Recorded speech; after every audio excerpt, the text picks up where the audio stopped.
ये बौद्ध महासभा उत्तर प्रदेश की आगरा शाखा द्वारा त्रैमासिक वर्षावास में धम्म शिविरों का आयोजन किया जा रहा है। इसी क्रम में भारतीय बौद्ध महासभा ने 21 सितंबर को एटा के ग्राम अचलपुर में स्थित बौद्ध तीर्थ स्थल वेरंजा अतरंजी खेड़ा में धम्म शिविर का आयोजन किया। धम्म शिविर के आयोजन को सफल बनाने हेतु आगरा से करीब 50 लोगों का समूह वेरंजा अतरंजी खेड़ा पहुंचा।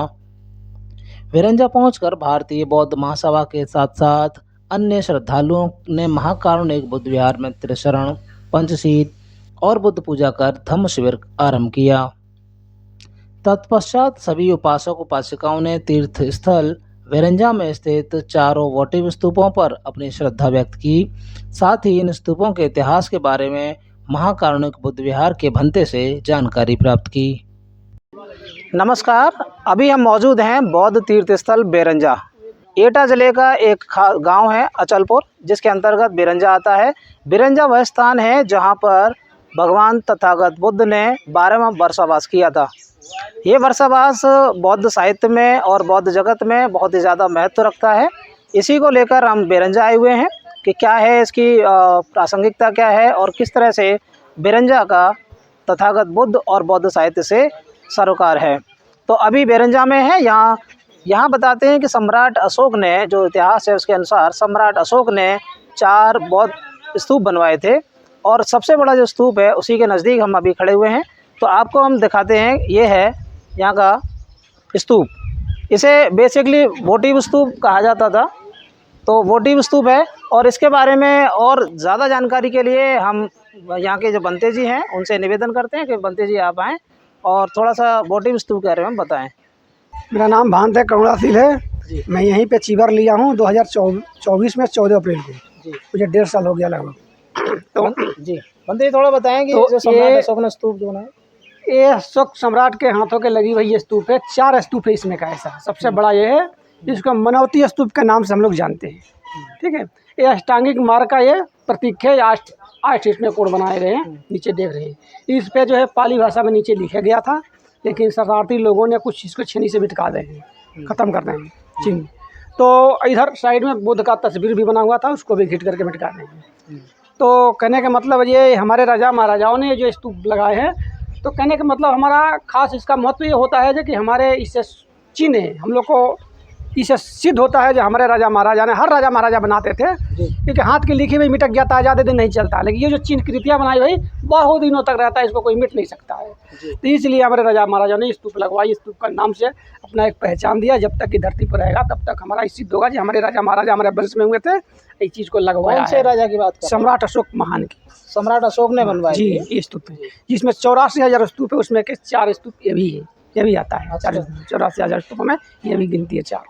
तो वही इस जगह जो है पहले बहुत विवादित जगह था। इसमें कुछ हमारे यहाँ के उपासकगणों ने खोजा इस जगह को, पता करके ये पे बहुत लंबा समय तक केस चला है। फिर कब्जे में अपने लेकर के इसको कब्जा छुड़ा के फिर हमारे बौद्धों के कब्जे में आया है। फिर सरकार से मान्यता इसको मिली है बौद्ध तीर्थ स्थल का। फिर यहाँ पे भिक्षुगण रह रहे हैं। भिक्षुगण यहाँ का देखभाल करते हैं, यहाँ के सब उन्हीं के प्रबंधक में सब दिख रहे हैं जी। और 2500 साल पहले बुद्ध अपने 500 भिक्षु या अनुयायियों के साथ इस स्थान पर सबसे कठिन वर्षावास था, उस वर्षावास के लिए आए थे। ये 12वां वर्षावास था, आज से 517 ईसा पूर्व।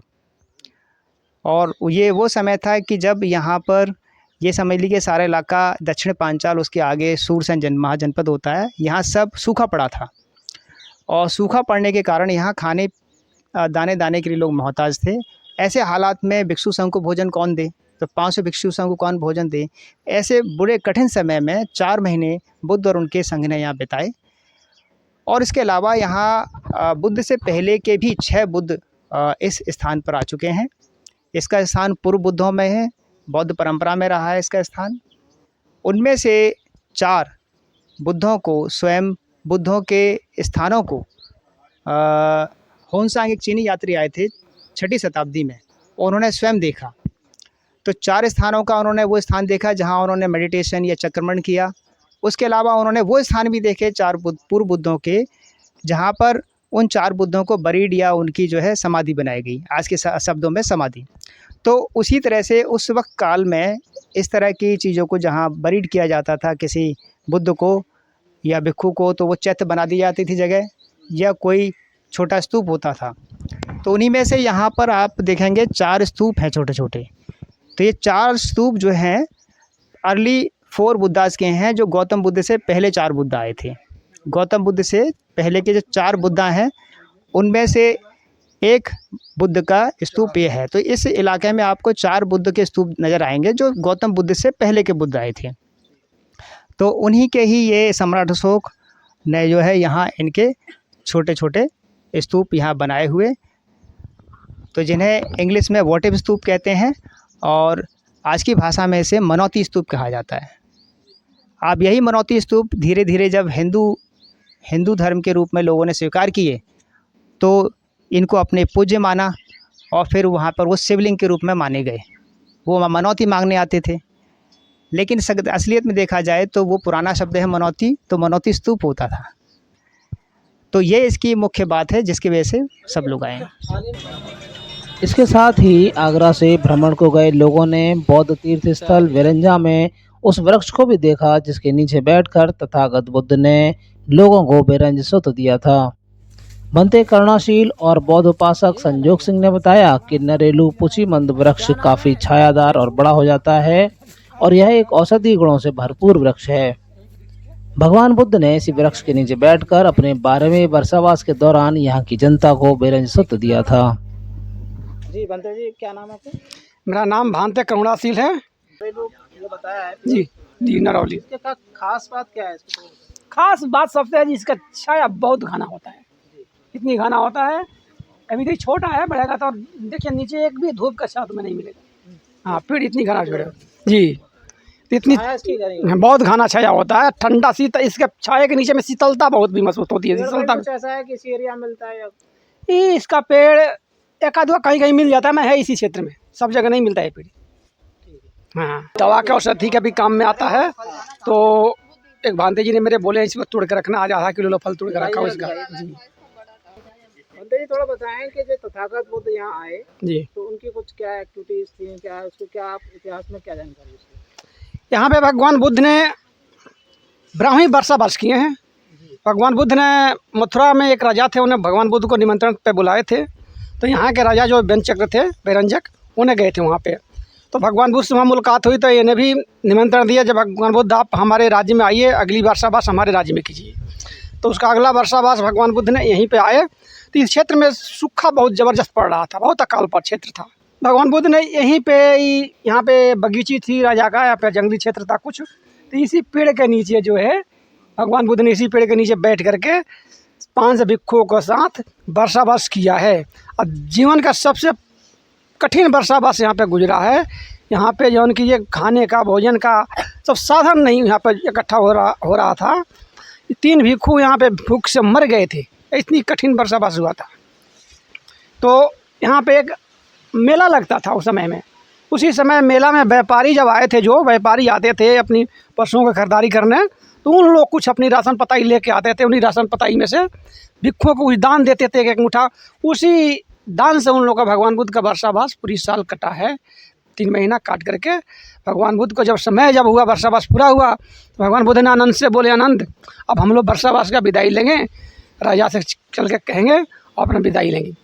तो भगवान बुद्ध जब गए राजन से मिलने के लिए, तो राजा मुलाकात किए भगवान बुद्ध से। तो राजा को याद आई, यार हमने तो भगवान बुद्ध को निमंत्रण दे करके भूल ही गया, जा भी मुझसे बहुत बड़ी गलती हो गई, भूलोगी। राजा ने पछताप किया अपना गलती का।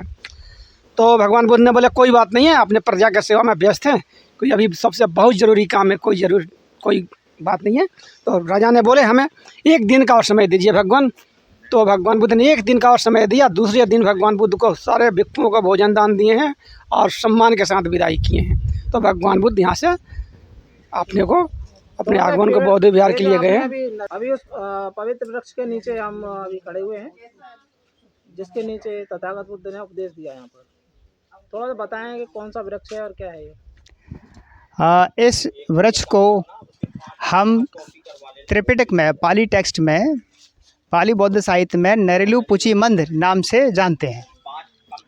आप जब इसे गूगल में भी सर्च करेंगे तो इसके बारे में जानकारी मिल जाएगी। ये घना वृक्ष होता है और इस वृक्ष का 12वां जो वर्षावास, कठिन वर्षावास भगवान बुद्ध का यहाँ बीता, इस वृक्ष का 2 बार जिक्र हमें मिलता है। एक जिक्र मिलता है इसी ठेरिया पर जहाँ हम खड़े हैं। इस ठेरिया पर उस पाली ग्रंथ में मिलता है कि भगवान बुद्ध ने इसी वृक्ष के नीचे अपने उपदेश दिए। वर्षावास तो इनका इस पूरे इलाके में रहा, इस पूरे 10-20 किलोमीटर में फैला जो खेड़ा है, और बाद में स्तूपास भी बने, वहीं पर ही ये एक वृक्ष ये भी था। और इस जैसे कुछ और वृक्ष भी यहाँ हैं। एक तो यहाँ जिक्र मिलता है बेरंजा में नेहरू पुचीमंद इस वृक्ष का, जिसके बारे में अभी भंते जी ने बताया। उसके अलावा इसका जिक्र हमें मथुरा और बेरंजा के बीच में मिलता है। जब भगवान बुद्ध मथुरा से बेरंजा आते हैं, जो आने से पहले कि जब उन्हें इनवाइट किया गया था, बेरंजा का एक राजा था बेरंजक, ब्राह्मण राजा था, तो एक तरह से भूपति होगा यहाँ का। तो उसने बड़ा भगवान बुद्ध के बारे में सुना, पता चला कि वो मथुरा में है। तो उसकी जो भेंट हुई मथुरा में उस बेरंजक के साथ, बेरंजक ने बुद्ध के साथ जो भेंट की, तो उस वक्त बुद्ध इसी वृक्ष के नीचे जो मथुरा में था वहाँ पर अपना प्रवचन दे रहे थे। तो वहाँ पर भी नेहरू पुचीमंद वृक्ष था जिसके नीचे भगवान बुद्ध जनता को अपना उपदेश, अपना ज्ञान दे रहे थे। तो बेरंजक का वहाँ पर भगवान से वार्तालाप हुआ और वो संतुष्ट हुआ, और संतुष्टि होने के बाद, उनकी बात संतुष्ट होने के बाद उसने कहा कि आप अगला वर्षावास हमारे बेरंजा में आके कीजिए। तो भगवान जब यहाँ आए तो यहाँ पर भी उन्हें नेहरू पुचीमंद वृक्ष मिला, तो उन्होंने अपना अगला वर्षावास बेरंजा में इसी वृक्ष के नीचे किया।